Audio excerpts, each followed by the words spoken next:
اگر یہ لوگ راستے میں سامنے آ جائیں تو وہ راستہ ہی تبدیل کر لینا۔ ان لوگوں میں سے سب سے پہلے فرمایا کہ بیوقوف انسان سے دوستی نہ کرنا، کسی نااہل انسان سے دوستی نہ کرنا، کیونکہ یہ بیوقوف اور نااہل انسان ہر وقت ہر لمحے تجھے نقصان ہی پہنچاتا رہے گا، تیرے ساتھ وفا نہیں کرے گا، بے وفائی کرے گا۔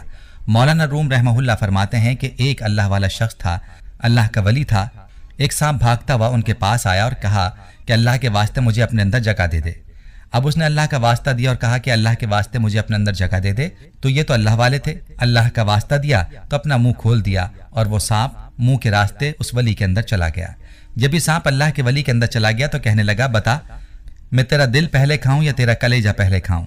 اللہ کے ولی نے یہ آواز جب اپنے اندر سے سنی کہ پہلے تیرے دل کو کھاؤں یا کلیجے کو، تو اس وقت انہوں نے کہا کہ لوگوں یاد رکھو کسی نااہل کے ساتھ کبھی وفا نہ کرنا، ورنہ اس کا انجام یہی ہوگا۔ تو ناظرین، امام باقر رحمہ اللہ نے اپنے بیٹے کو پہلی نصیحت یہ فرمائی کہ